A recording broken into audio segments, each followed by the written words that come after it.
by the Federation of Credit and Financial Professionals and our technology partner, Credit2B.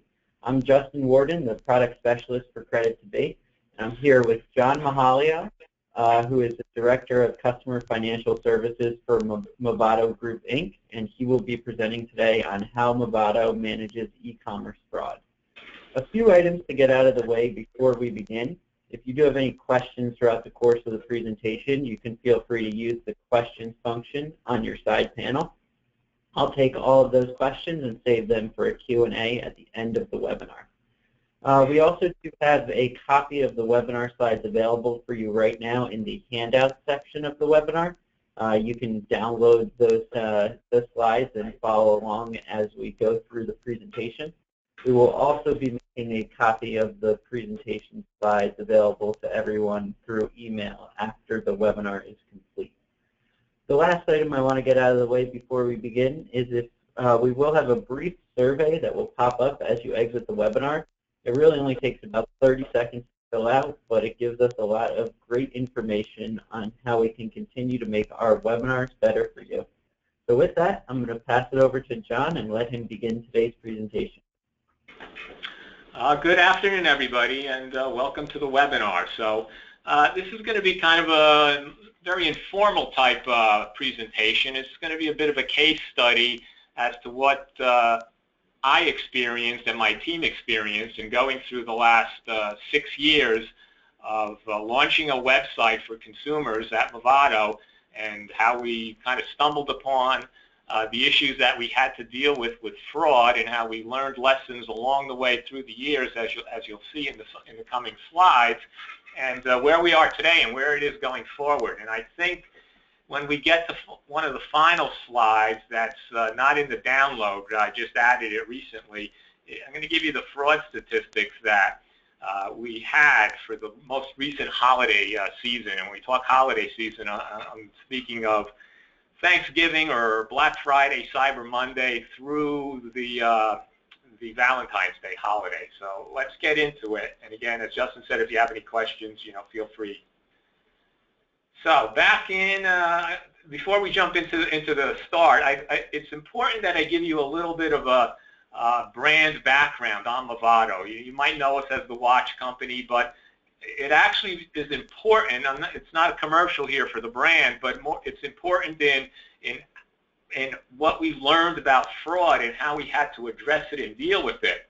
So Movado is the #1 selling watch brand in the $300 to $3,000 price point. 1 out of every 5 watches in that price point in the U.S. that's sold at retail is a Movado watch.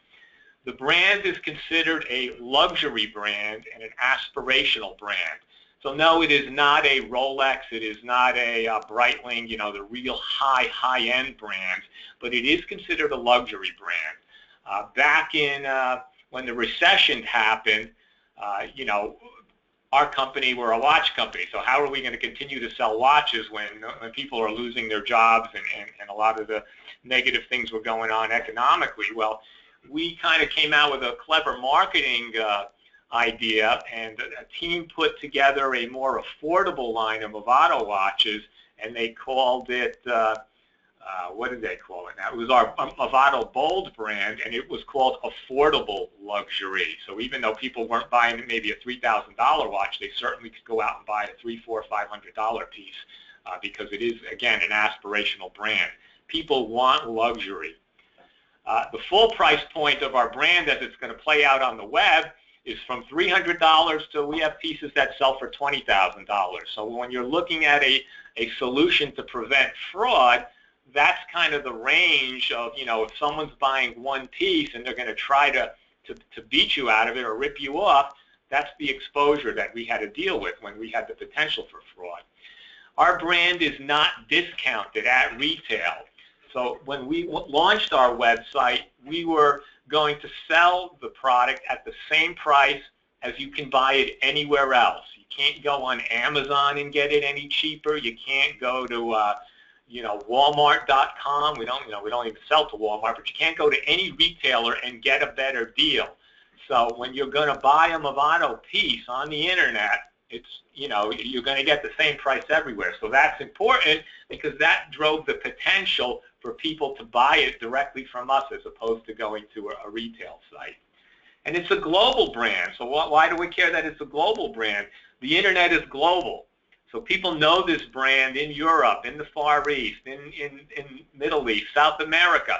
So our target as to who could potentially hit us for fraud is a much bigger audience than if it was just a U.S. brand. And it's a Swiss brand. And what that means, just as an FYI, is to be called a Swiss watch, a certain percentage of the components have to be sourced, and the watch has to be assembled in Switzerland for it to be called a Swiss brand. So for all of those things, made our brand a kind of luxury item that was out there. And I think statistically, it shows that we were more, we weren't selling cans of oil on the internet. So I think we were a bigger target. So the Movado e-commerce project, it kicked off in early 2010. It was sales and marketing driven. I don't think my team or I were involved in any of the initial meetings or discussions about, hey, we're launching a website for consumers to purchase product directly from us.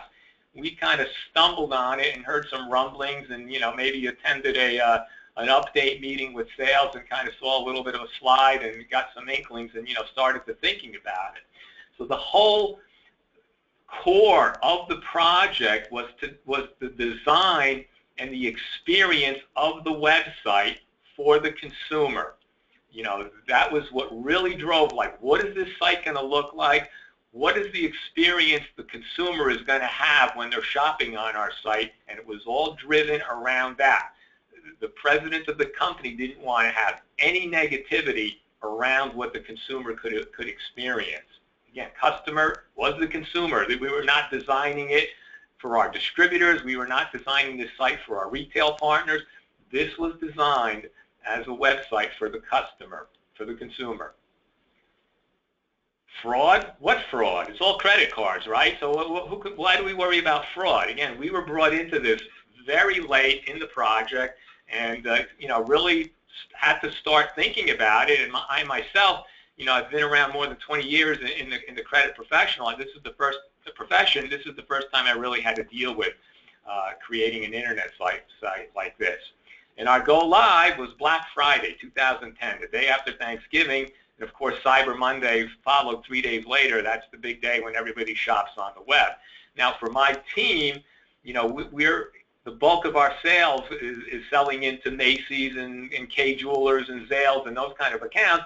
This is right in the midst of our busy season. This is when customers are ordering, reordering. We're looking at credit lines. We're looking at exposure. We're looking at getting paid. We're looking at terms. Salespeople are trying to wheel and deal.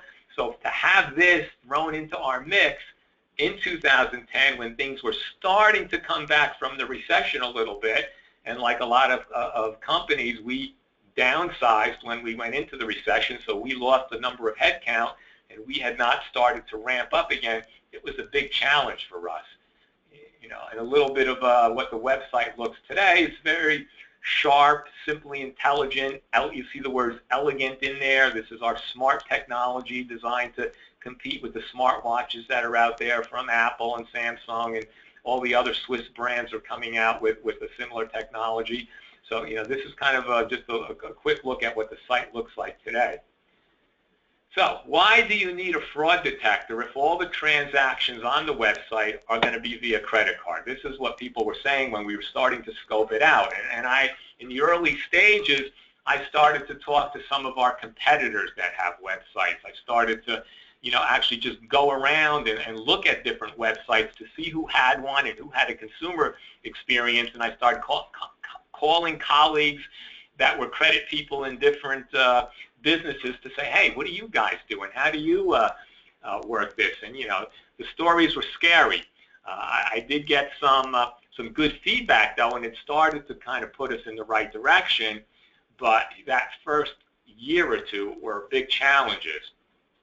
And this is taken from a white paper that the company we eventually decided to use, Certified.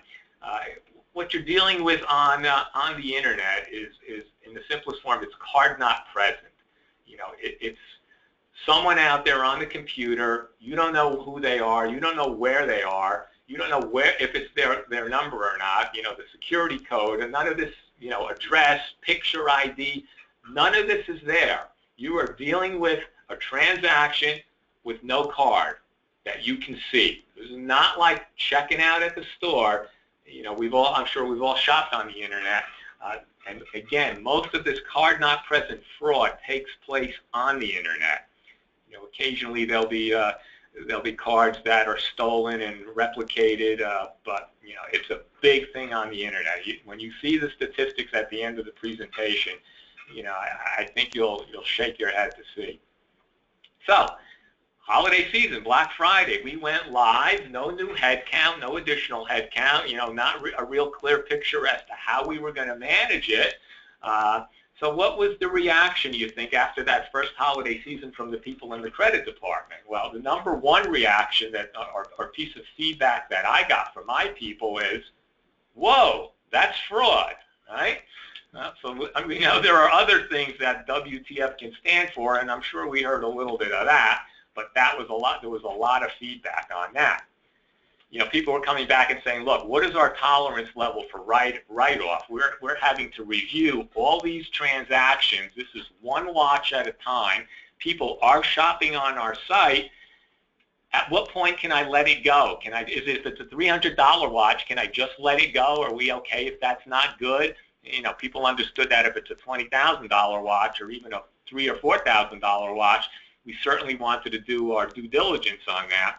But, a lot of people were still shopping for affordable luxury, and they were buying the low-end watches. It was probably our biggest seller, and, how much effort were we going to put into it as a group, and at what cost for other things that we couldn't do? Big feedback. We need more people on this. I think that initial year in 2010, we were rotating. We had several credit analysts in the department, and we were rotating it around, and we were kind of struggling with, can we rotate it? Should we rotate it? Should it be one dedicated person? Should people do it for a week at a time? We certainly wanted people to learn from the experience, but it was a big challenge. And don't forget, like any company on the web during the holiday season, we're giving free overnight shipping. So if it's free overnight shipping, you don't have 2 or 3 days to make that decision. Again, back to one of my original slides, the whole design of the website was that this was going to be a very consumer-friendly site and experience. So you did not want, or the company did not want delays. They did not want people to have to wait for the product and have bad reactions. They didn't want to have negative feedback about the consumer experience. And my people said, all right, if we're going to do this, we need the proper tools to do this. And at Go Live, we didn't have the tools. So we had to get things like Google Earth.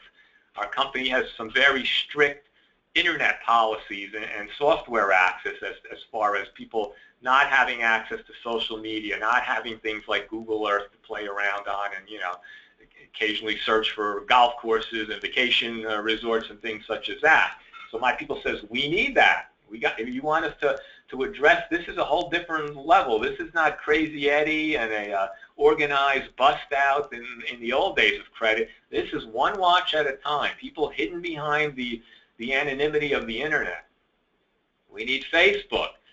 Some of these people attempt that fraud, the people post stuff on Facebook that you can find out about them and try to verify who they are. We need Twitter. You would be amazed at some of this stuff that were posted on Twitter that even helped us to identify fraud. We need to be able to do an IPS search. We needed the IT department to provide us the location from where the orders were taking place on our website, so we could see, is this guy who claims he's in California, is he on a computer placing the order in California, or is he somewhere overseas, which would lead to a whole other thought process. Whitepages.com, all these kind of websites, we needed help because we were trying to do this without having to engage the consumer and put them into any kind of defensive or bad experience mode. So during 2010 and after, we said, okay, to do this, we need these tools. So some of the stuff that we came up with when we were doing this manually. All right, we have a $4,000 order. What's the ship-to address for that order? The ship-to looks a little bit different. It's a different address than the bill-to because the customer is putting this information into the order record on the web.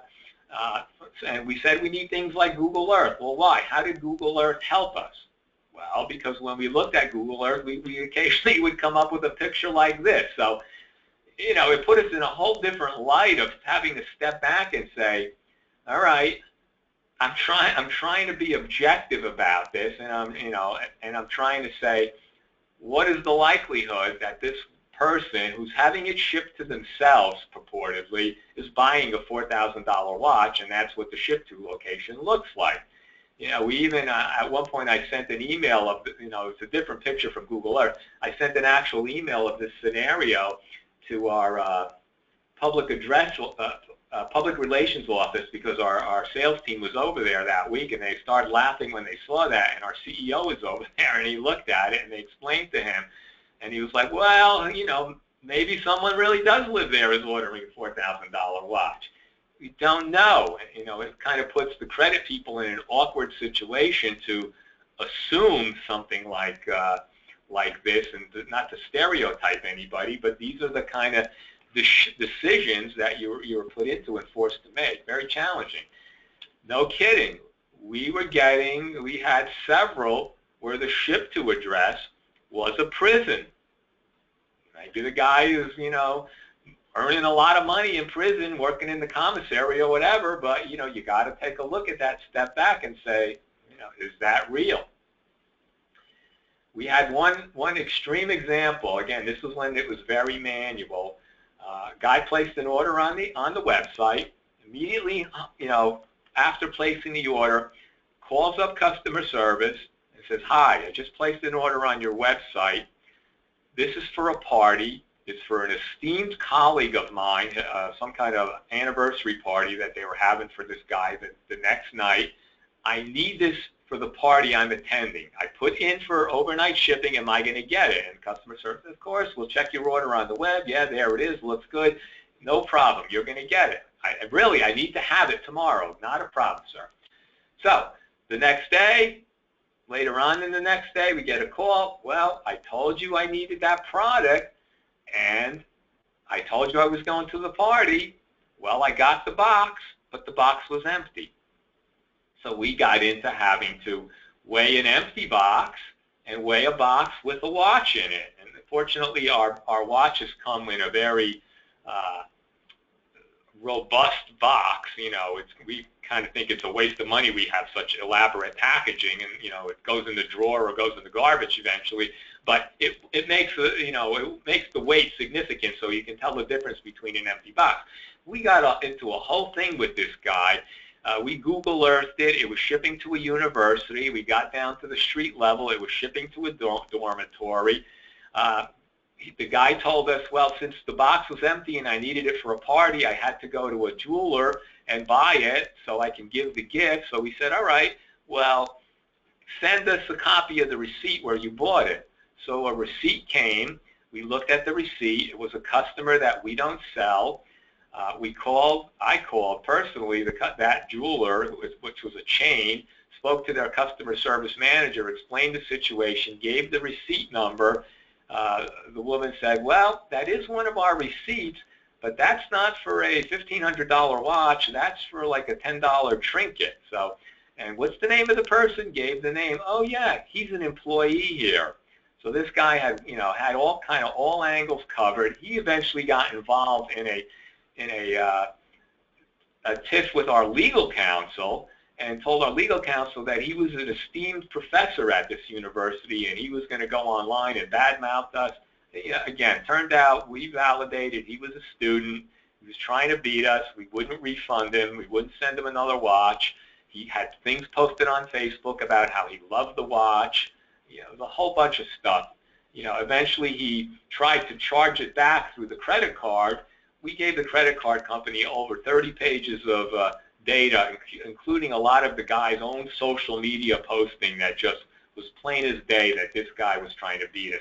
Now, we spent a lot of time and a lot of money fighting that, but it became a personal issue where we were not going to let this kid beat us, this college student. So, and because he tried to do that, he's paying for that today. So, frequent occurrences in learning. You know, things when we were doing it manually. That's not my signature. That happens a lot. We quickly learned that because we're selling watches and shipping watches, signature required has to be the setting in our FedEx system. I never received the goods. You know, the case where the box is empty. So we had to have good. You know, our warehouse has to have good documentation as to the package before and after. Send me a replacement. I didn't receive it, so send me a replacement, so that the replacement would tend to be free. Okay, we did that a couple of times. Person says, nah, I got the replacement. Now that I'm looking at it and trying it on, I really don't like it. Send me a return authorization and refund my credit card. So essentially, they got two. One was free, and then if they get the refund on their credit card, they wind up getting one for free. UPS or FedEx, their liability in this is only $100. So that's all you're going to get back when you file a claim with them. And again, that might be fine on a $300 watch, but if if it's one of our more higher end pieces, that's certainly not cutting it. And again, we were attacked and tried to take advantage of by college students, state troopers. You know, easily found that a couple of people were state troopers. Organized crime. We had I'll call it the Russian mob or the Eastern European mob. We got an order went through that was kind of shady, and we were doing it manually, and it was on the low end, and we let it go. Within a day, suddenly we had 50 orders from different parts of the country, all with Boris and Natasha and all these Vlad, all these kind of Eastern European names. So we were like, hey, we're under attack by an organized crime group, and it's Eastern European related. That was season 1, 2010. Season 2, we got a little bit more adept, and we learned. So what we did, we got the okay to hire a full-time temp resource for the holiday season. Again, Thanksgiving through Valentine's Day. Full-time person. It was a recent college grad. We were still 2011. The job market was still kind of tough, so we had a good field to recruit from. And we found a number of candidates who didn't want to go into regular accounting and look at general ledger and debits and credits. That's too boring. So they wanted to look into forensic accounting. So this was a perfect opportunity to put them onto something that was hot, interesting, internet. These are younger people who very computer savvy and adept. So we had a couple of good people that really, got us some bang for our buck. Again, Thanksgiving through Valentine's Day. And we had the person track, again, we were manual at the time, but $56,000 of likely fraud was avoided through the manual intervention of this person working for us for that season. Sales growth, this Movado.com website, it forced us to look at an automated solution. Very quickly, Movado.com became one of our top 25 customers as far as sales volume. 2012, we launched a project for fraud prevention. We had 6 months to research, choose, start, and implement. We partnered with Certify, utilizing their Interceptus product. You see their logo up there. They're an American Express company. There are other solutions. The PayPal, I believe, has a solution. We looked at a couple of others. We benchmarked with, again, other companies in our industry and looked at some other demonstrations. Certified seemed to work best for us. It was a good fit. We're an SAP company. We used PayMetric for our credit card processing, and they had a lot of background in integrating with those tools. So it made sense for a lot of different reasons. Again, there are other options, so certainly it's something you should consider. And we went live in time for Black Friday 2012. Our season 3 results, again, Movado.com, top 25 sales account. one watch at a time. Our warehouse loves it, and that is big sarcasm right there. So, we're selling, seven figures in sales on the website, but again, primarily it's one order at a time. So it creates a lot of volume, not only in the in my group and looking at all this, but in our warehouse. It's at the most busiest time of year. Of course, the site is up all year round, and we do have other peaks at Mother's Day, Father's Day, and graduation. Those are kind of peak times for gift giving, but certainly during the holiday season, it's a big challenge. So full-time temporary resource was used for the peak season to manage the process in a Certify. Again, it was new. We were just going live for Black Friday. We did get another young person that was into the forensic accounting aspect of it. And in year 2, or year 3 now, but the first year in a Certify, $90,000 in fraud was avoided. We also, at that time, began to put in additional Movado brands into the web buying. We have 10 brands. In addition to Movado, we have a lot of licensed brands with Tommy Hilfiger, Coach, Hugo Boss, Lacoste. But we have some of our own brands, and some of them are more high-end, such as the Ebel and Concord brands. So when we introduce those, we kind of raise the potential. Some of those brands have pieces that are $50,000, $100,000, $150,000. But the benefits of fraud software were in place. It took a lot of work out of the process for my group. So 2013 through the most recent season, we continued to grow in sales volume. We added a .com for Canada and the UK in the last season. A Certify, the software we use, added custom rules for Canada and the UK solution because they're global. So we had to think not just US. Again, we're a global brand. The full-time temporary resource was no longer utilized, and we became more proficient. We had now history. We worked with a Certify after a couple of seasons of using it to look at the rules that we had in place and say, okay, what's working, what's not working. If we have a rule in place that says, oh, we're going to score something for free overnight shipping, we're going to score that like as a negative, but we're offering free overnight shipping during the holidays, we're kind of shooting ourselves in the foot there. So, and we'll talk about some of I'll show you some of the rules that we have in a bit. So, when you sign up for these fraud services such as a Certify, the big advantage is you're subscribing to a negative sharing list. So all of a Certify's other customers, plus Movado, we all share our data into their database. So if we get beat and we tag something as a fraud, and the person goes to try on one of another company that's using a Certify, they try to go and order their system will score it as a hot fraud based on our experience, and we get the same benefit for other companies that have gotten beat. It's a great feature, and it catches a lot of fraud. Manual work goes away for the most part. The good orders, when you set your rules, you don't have to look at them.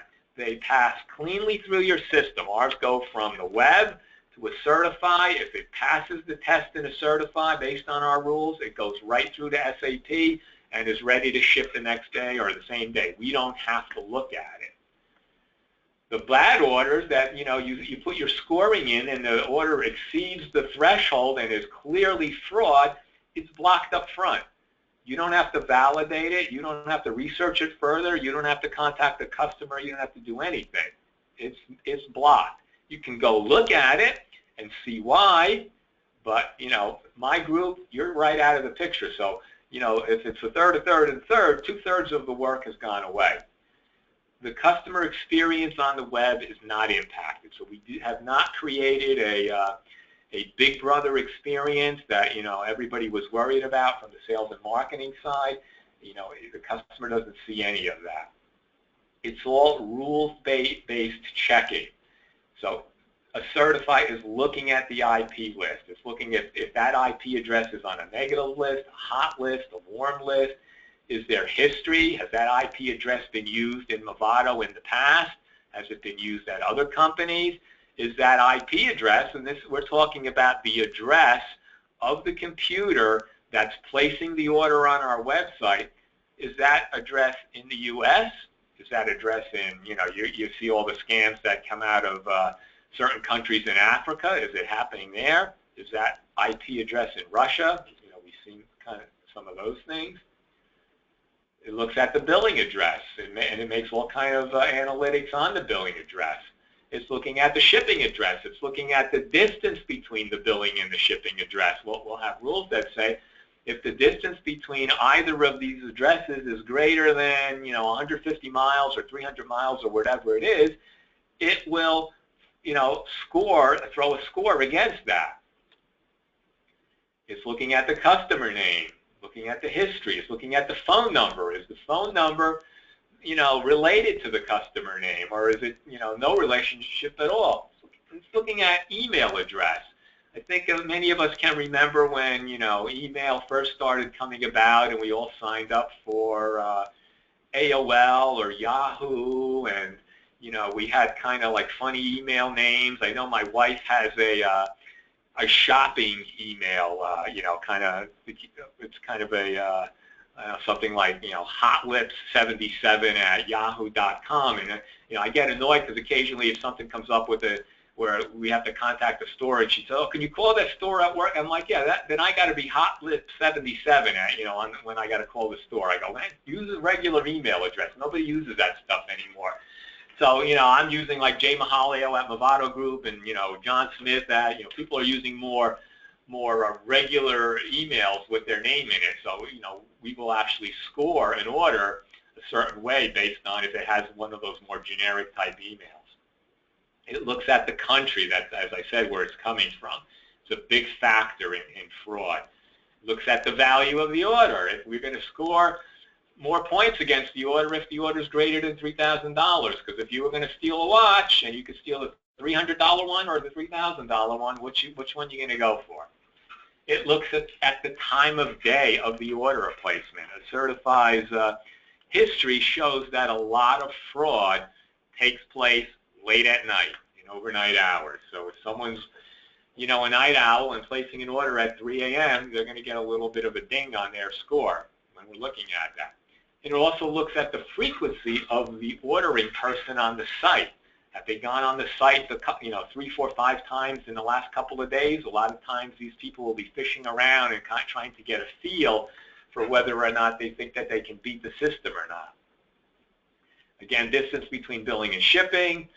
There are high-risk zip codes in the United States, and so you'll get a score if you're shipping to one of those zip codes. It'll actually give a score if the order itself is shipping to an apartment building. There's a percentage of fraud that takes place going to apartment buildings because you're likely not to get the thing delivered right to the person's apartment. It's going to be at a desk, and that person at that desk could be using that opportunity to receive all these packages as a potential fraud. In our system, we get an email on gray area stuff, which is the thing that's kind of in the middle. So our scoring works like if you score 1,500 or less, your order is good. It goes right through to the SAP. If it's 3,000 or greater, it's considered fraud, gets rejected. In between 1,500 to 3,000, that's when you get this email, and the analyst has to go into the Certify system and kind of still do some work. Take a look, make some assumptions, educated guesses, look at the information, look at what rules are failing, and so it doesn't make everything go away, at least in the situation of Movado, but it makes at least 2/3 of the work go away. And we also get notified that this following order was rejected by a Certify, so we can go in there and look at it to see why. Some slide shots on what the actual software looks like. It's internet-based, so you could go on there and choose. You can choose by analyst, choose by client. We have about 4 or 5 people that manage the platform and have user IDs in there, so they can check orders out and take responsibility of orders. We have a big dashboard when you're actually in an order itself. So all of our data is real data, so I couldn't show you the entire screen because then I'd be showing you some consumer information, which we obviously don't want to do. But the most important box in the screen that we're looking at is the score. So as I said, 3,000 will get an order rejected, and you can see some of the rules that led to this particular order scoring 3,450 points. The billing zip and IP zip greater than 500 miles. The billing first name not in the email handle. I said people are moving away from Hotlip 77 to conventional names. Billing zip and IP zip. Billing state not equal to the IP state. We do get a positive rule for the billing address equals the shipping address. Shipping name, full name is on a negative warm list. Billing the full name is on a negative hot share. So, this person might have all of, this might not be somebody using somebody else's credit card. This might be somebody using their own credit card, but they obviously have a history of charging backs. Maybe, maybe this was an apartment building saying they didn't get it, didn't sign it. That's not my signature. So, we just, this one got tagged as fraud, and there it sits. This one did not ship. So this one has, again, IP address, negative hot share. So, we just don't go there. But, and we were very sensitive that, geez, what if we get challenged on some of this? Are people going to call and complain? We've only had, in the 6 years that we've been doing this, we've only had one instance where somebody actually complained that forced us to have to react to something. And they complained online on a blog, and it was an interesting story, and that became a whole other issue, and they wound up getting a free watch out of it. But again, we've not been challenged by the scoring and rejections that have taken place. Some of the other rules trip a different order. The risk ID plus shipping phone is negative. Again, you're on a negative hot share list, that's bad. Order greater than 1,000, the shipping, a whole bunch of things that will trip little value rules that in total will add up to get your order rejected. Another example, logging in last 24 hours, numerous times, the email handle, and then a bad shipping address. That's 1,000 points. So, and again, we were fortunate to, when we went live, we were doing the project with the Certify, and we saw that, geez, there's all these rule things, and how do we know what to do?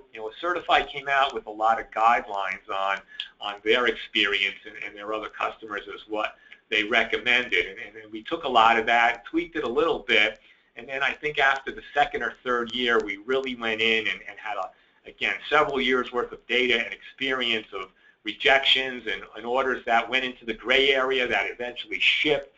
That was a big area where we made improvements in, where we were able then to tweak the rules and lower some scores and raise some others to make the process even more efficient.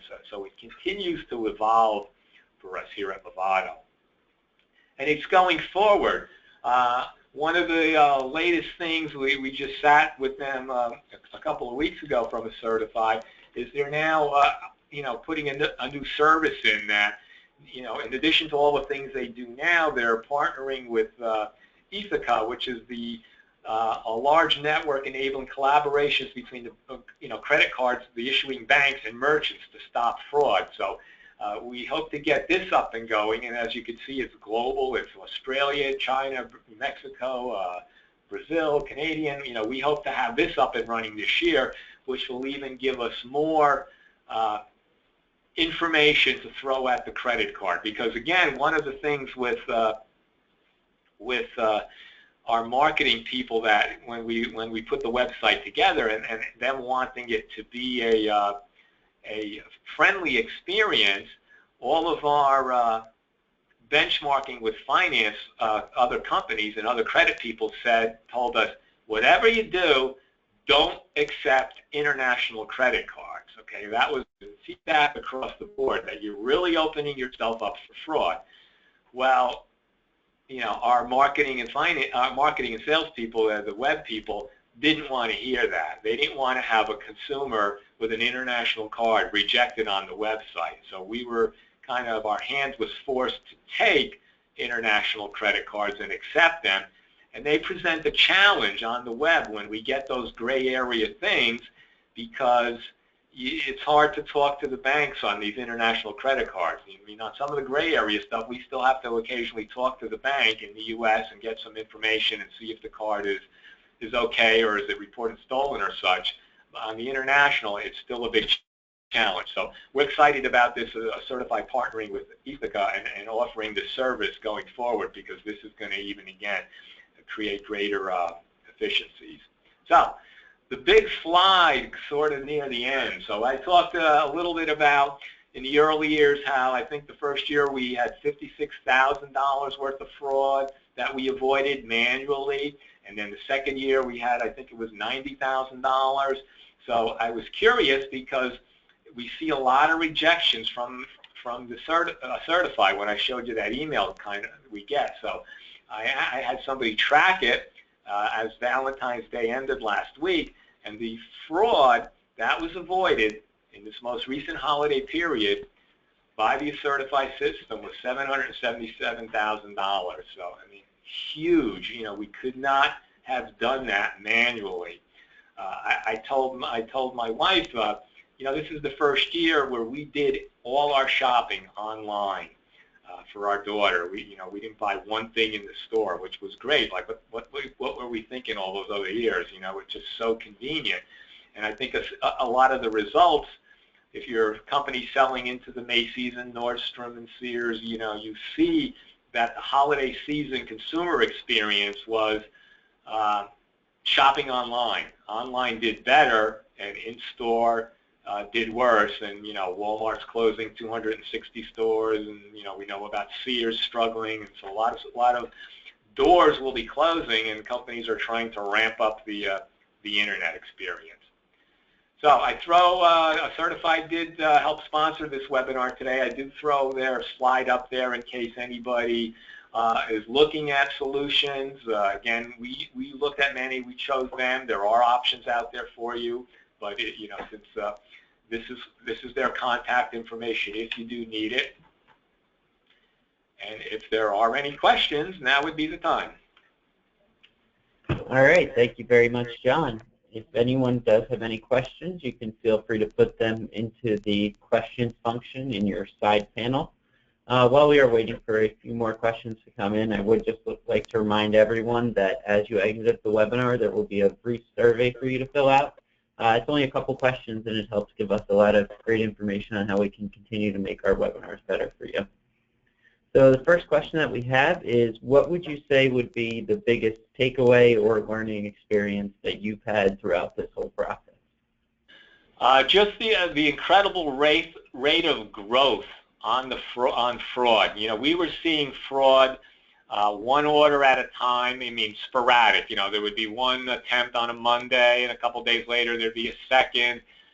This holiday season, you know, one Saturday, right before Christmas, an order must have got through.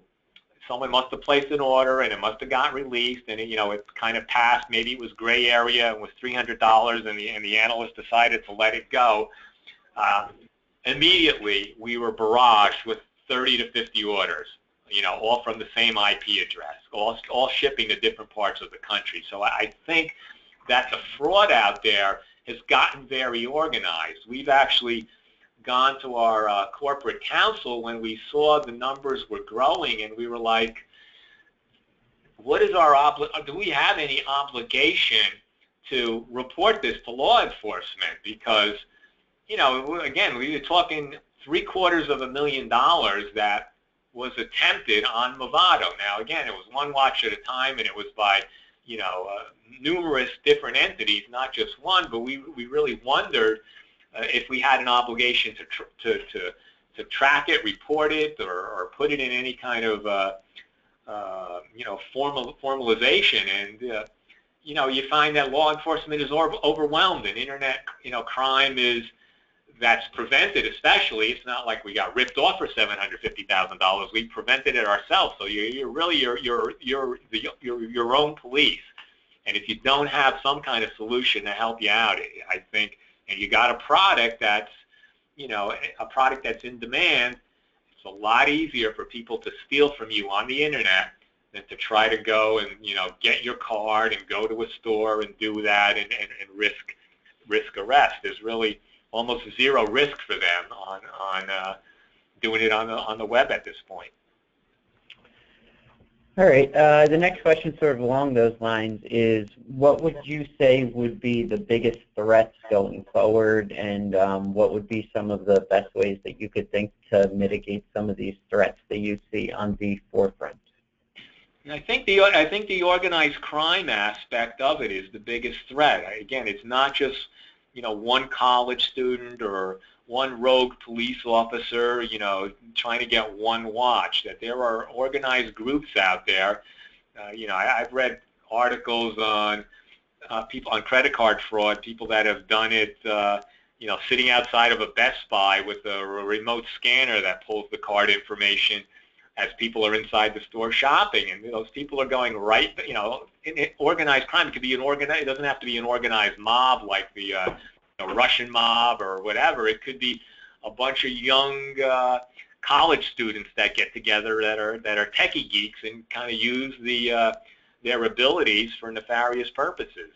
And when they get out of control and they get into money laundering and kind of go global, then they kind of open themselves up to more scrutiny from law enforcement. If I always say that if someone doesn't get real greedy, they can get a decent amount of money or a product from companies. So my takeaway is, they shop, they try to beat you online, and if they can't, they'll go elsewhere. And eventually they're going to come up on companies that don't have this solution, because a few years ago we didn't. So I know we were. I hope I wasn't the only one that kind of left ourselves exposed like that. I mean, I think we did a good job manually, but in year 1 and 2 we were able to do that, and in 3 and 4 we had to have a temp, and then we had the software along those periods now. But there is no way that my team could have prevented this amount of fraud.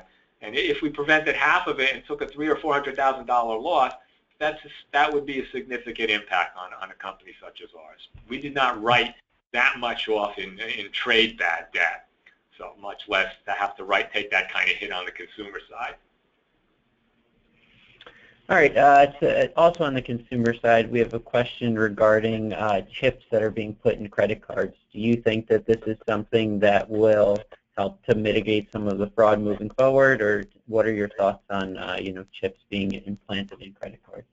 Well, when we went live with the UK site, we were kind of in a rush to get it up and running. So I believe we were able to go live with American Express and Visa. And the MasterCard debit card over there is more chip enabled, and there's a extra level of security associated with that card. But we couldn't get that up and running in time to go live for Black Friday / Cyber Monday. So that's a phase 2 approach. So my understanding from that extra level of security is that's going to require a PIN number that will be incorporated into the web experience. So if someone is just stealing the hard card or is remote scanning your card and doesn't have the PIN, that kind of thing, similar to, along with the chip kind of thing, is evolving and will be incorporated going forward onto web stores. So it will create that extra level of security designed to protect companies from potential fraud. Okay. The next question we have is, how significant of a difference was there, if there really was a difference, between the domestic fraud that you faced and then once you moved internationally? What were some of the different challenges or different experiences that you had, international versus domestic? Well, in international, if we're talking Canada and UK, those sites only went live for this most recent holiday season. So that's kind of year 1, very slow. Not a lot of marketing went out there on that. I am told by our team over in Europe that certainly the expectation in the UK is that there should be rapid growth there. So we really didn't see a lot of fraud on those two things. We saw a little, but it was stuff that we were able to catching a certified, but it wasn't the volume that we saw on the U.S. side, and the same for Canada. As far as the international credit cards, if the question was designed along those lines, it certainly has been one of the biggest challenges. Again, as I said, if you get into that gray area, card not present, depending on all the other rules, I mean, there are a number of people that come overseas here and go to school here, and they'll have an international credit card. And again, you got to walk that fine line of, having the consumer-friendly website that takes international cards to, really annoying somebody that's going to go online and say negative things about the company. We don't want that.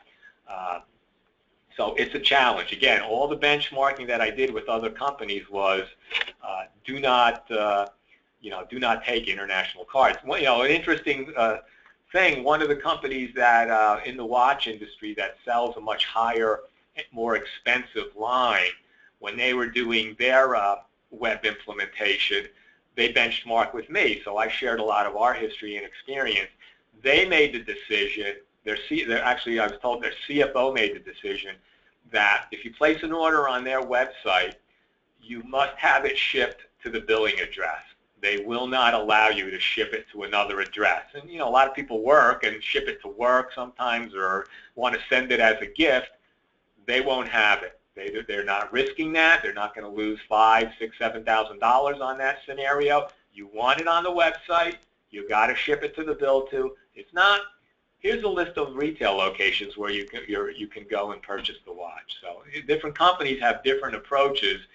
You really got to. That's why on one of my first slides, it might have sounded like a commercial from Movado, but it was more to show you that, all right, what are our price points, and what are we prepared to look at, and what are we prepared to lose when we're dealing with the potential of making a gut decision where it could go either way. Are we prepared to lose $3,000, or do we want to say, no, you got to go buy it in Macy's? All right. The next question we have is, do you ship to shop/ship locations, or are they all flagged as fraud? What kind of locations? It says shop/ship locations. Yeah, we do have flags, set on shipping locations. We've been asked to ship to people's jobs, and we'll, actually go in and look at LinkedIn and see if the person's on LinkedIn and do they really work there, or we'll try to look at some kind of online directory if it's a small company to see if there's mention of the person working there. So, you still have to do some of that type of validation when you're looking at the gray area orders in the middle. If we're talking about shipping to, ports and terminals, and, we had the example of shipping to a prison, again, you got to look at all that. You can score it so it flags it, but then, you're still somewhat making a gut decision. All right. That looks like all the questions that we have for today's webinar. So with that, I think we're going to wrap up the presentation. I'd like to thank everyone for joining us today, and thank John for taking the time out to present to our group today. With that, I'd like to shut down the webinar, and I hope everyone has a great rest of their day.